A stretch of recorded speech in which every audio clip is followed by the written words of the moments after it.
The world number one, Magnus Carlsen, has been in action recently, playing some freestyle events in Paris and most recently at the Grenke Freestyle Open. And I want to show you one of his games from that event. So in this round 4 game, he was playing black against Etienne Bacrot from France, a very experienced grandmaster. Now let's have a look at the starting lineup. This one is pretty random. Of course, freestyle chess, otherwise known as Fischer random chess or chess 960, is where the baseline of pieces get shuffled. I've got the queens in the corner. This knight's in the corner as well. I mean, this is really very strange indeed. And the king right in the middle. Watch out for the casting rules. Bacrot starts with this pawn move. I was going to say pawn to d4. It looks like an e4 move with the king behind it, but pawn into the middle at any rate. I think for me one of the most confusing things about this form of chess is knowing what to prioritize. You know, in the usual form of chess, then we know that we should be perhaps trying to control the center, develop knights and then bishops and get castled quickly and end up with a healthy pawn structure. In this freestyle chess, Fischer random chess, it's very hard to know what to accomplish first. A lot of people say, well, you should think about how you're going to bring out your queen first. Some people say, well, you should still think about occupying the center. And what about the knights? It's a really tough one. It's very hard to understand each position. So anyway, Carlsen with black also occupies the center, stakes a claim in the center. And Bacrot plays the knight from the corner here, g3. And this is interesting. Carlsen decides to castle very quickly. It doesn't look like a massive change in the position, but you can see it connects the rooks, and that rook supports the pawn in the middle. So the rook is certainly on a better square. And Bacrot decides, okay, well, if Carlsen's doing it, I'll do it as well. And yes, this rook does look good in the center, both connected rooks. f6 from Carlsen. So he sorts out this bishop. And maybe this knight comes into the game here. But, you know, this move frees this bishop to some extent. But what about the bishop on f8? You know, it's very confusing. e4 from Bacrot. Okay, so this makes sense of this knight coming to g3. That's why Bacrot has played the knight out. So he's the first to really contest the center with the pawns. So Carlsen exchanges, and that means that Bacrot has a slight space advantage. Carlsen brings that knight closer to the center from the corner. And knight c3. So this is looking a little bit more like a normal position. Almost looks like a kind of weird Scandinavian, with white having that pawn on d4 and the pawns exchanged here. But of course there are big differences. One could also play c4. I was wondering about that because this would give white certainly greater control in the middle of the board. But who knows? Knight c3 looks very reasonable. And Carlsen decides to hit back with pawn to e5. Bacrot exchanges, an exchange of rooks, and knight e5. So it's an almost symmetrical pawn formation. There's only one difference. This pawn has been developed. f4. Bacrot pushes that knight out of the middle, comes to c4. Now, a very interesting moment in the game. I won't say anything more about this position, but I would like you to have a think. What would you play next with white? I'll have a drink, So take your time. White to play. What would you do next? It might not look like it, but this is actually quite a critical moment. Cheers.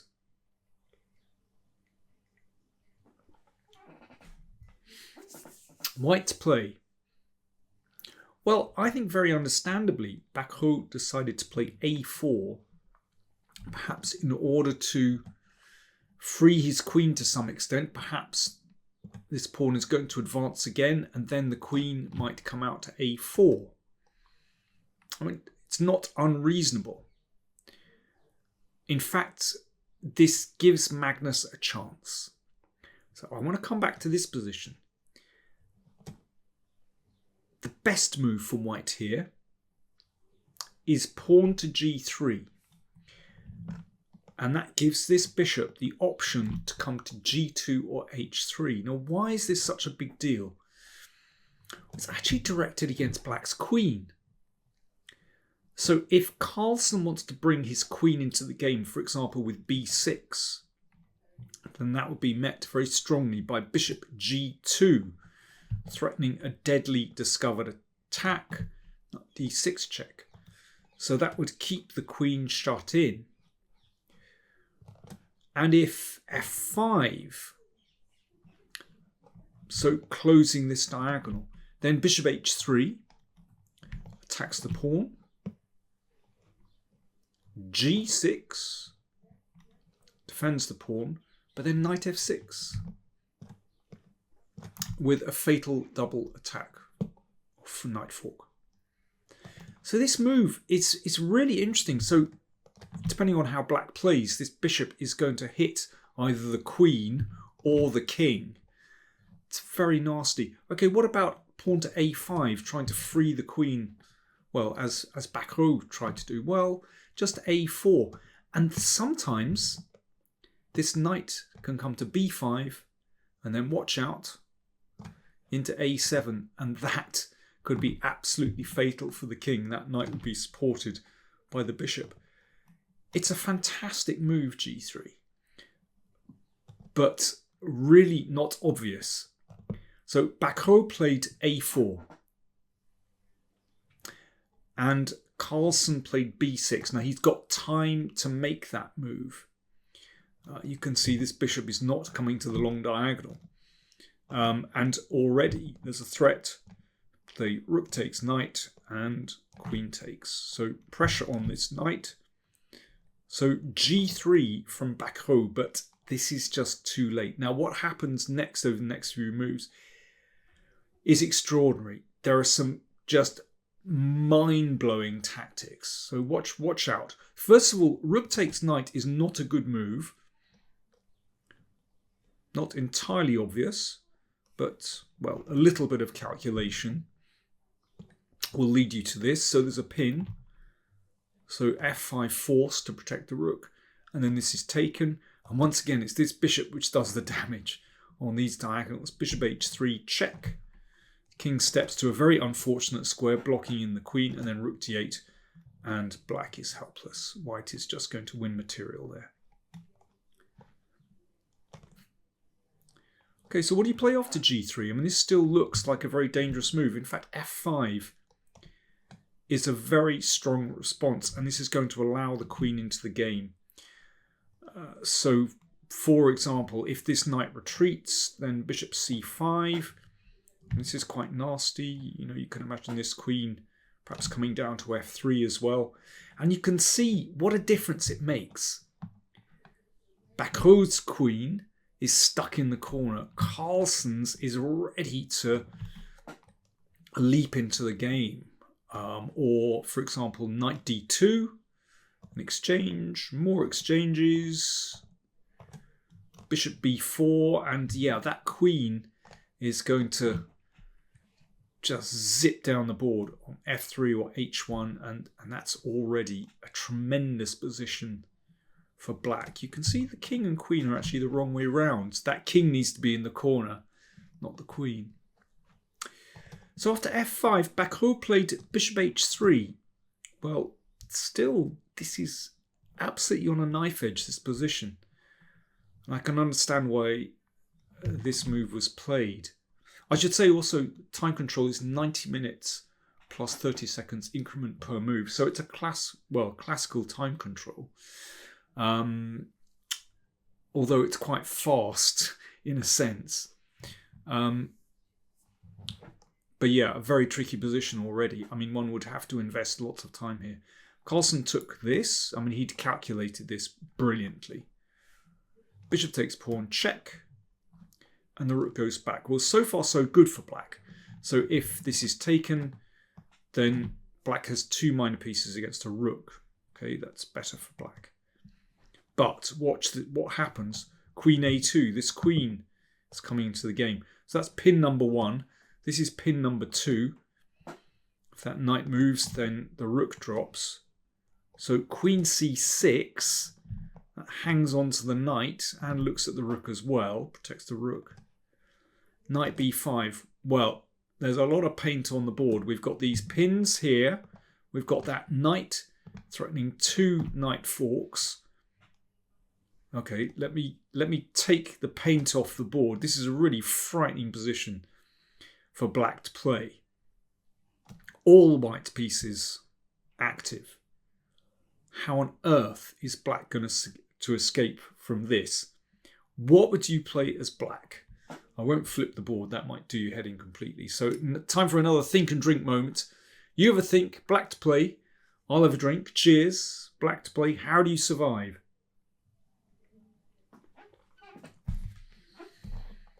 Well, Carlsen dealt with all that red paint just by playing his king to b7. Steps out of this pin. Obviously protects the pawn on a7, so there's no fork there. And after knight d4, incredibly after this move, black survives. Carlsen had worked this all out, but not an easy piece of calculation at all. Very, very tricky. So we've got stuff like, watch this. If knight takes rook, be very, very careful. Well, I think one could actually take this, but yeah, I think one can do this. And takes here.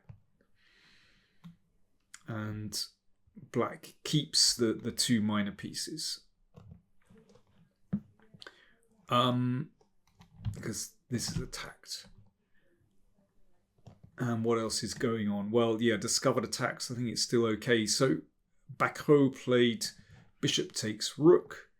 Bishop takes. Well, if knight takes, well, there's no harm done.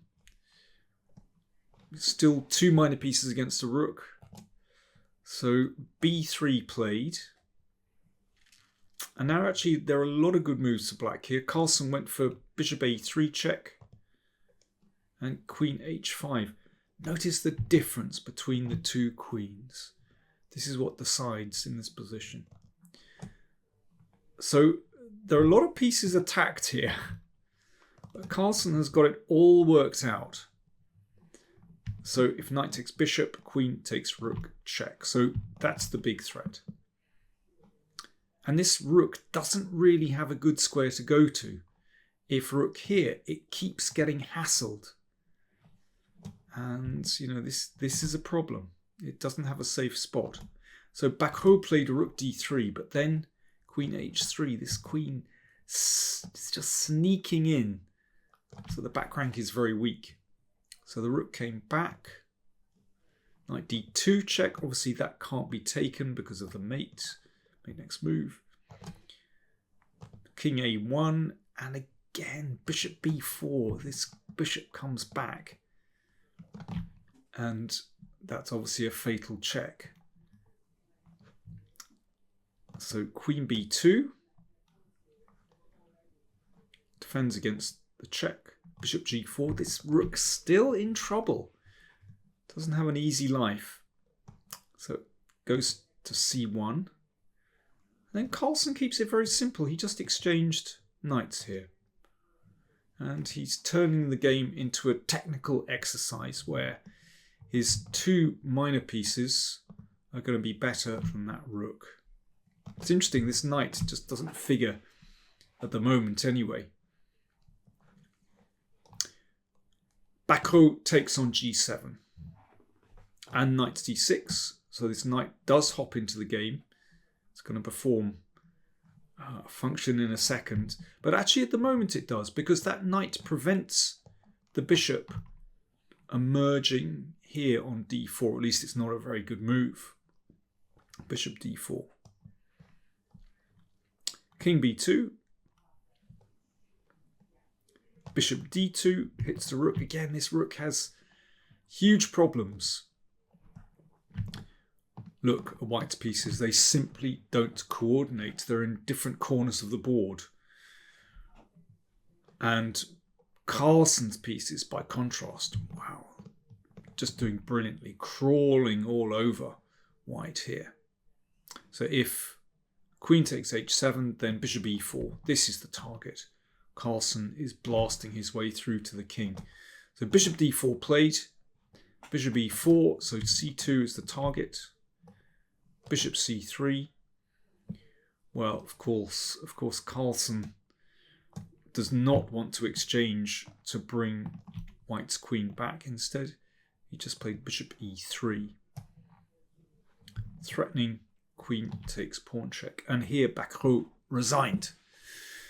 There really is no good defense. For example, if king a3, then queen takes c2, threatening bishop c1, among others.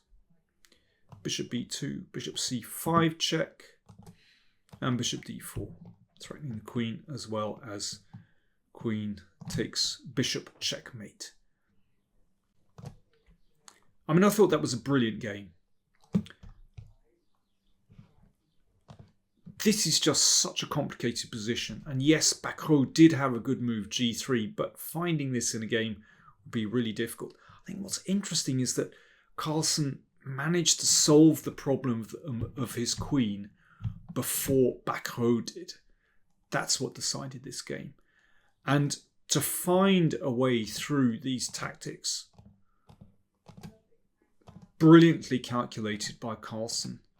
And he appreciated that basically he is surviving this position. More than surviving, he's actually winning this position. And he had correctly judged that all the tactics were in his favour. Again, look at these, the difference between the two queens. Brilliant game by Carlsen. And you probably know by now that Carlsen won this Grenke Freestyle Open with 9 out of 9. An extraordinary performance. He only played one player over 2,700. He defeated Vincent Keimer in the last round. Nevertheless, he met, several, very strong players. Marsud Lu, he's a beast in this kind of chess. Bacrot here, who's, a very good player. Awanda Liang from the States. And, well, I think it's 9 out of 9 in any tournament is remarkable. But, Fischer random chess is pretty random. And I think for Carlsen to achieve that, it is really extraordinary. So he is in fantastic form. And, well, more coming from him fairly soon. We've got the Norway Chess Tournament happening at the end of May. So we've got about a month to wait before that starts. But yeah, he is in tremendous form. More coming on the channel very soon. If you're not a Patreon, then do subscribe to patreon.com/PowerPlayChess. We're going to have more Patreon-only broadcasts coming soon. So do sign up for that. And don't forget my Chessable courses, the Sicilian Kalashnikov and the Anti-Sicilians for Black. They're on sale at the moment for about another week, Easter sale. So do grab the chance to get those at sale price. Thanks for watching.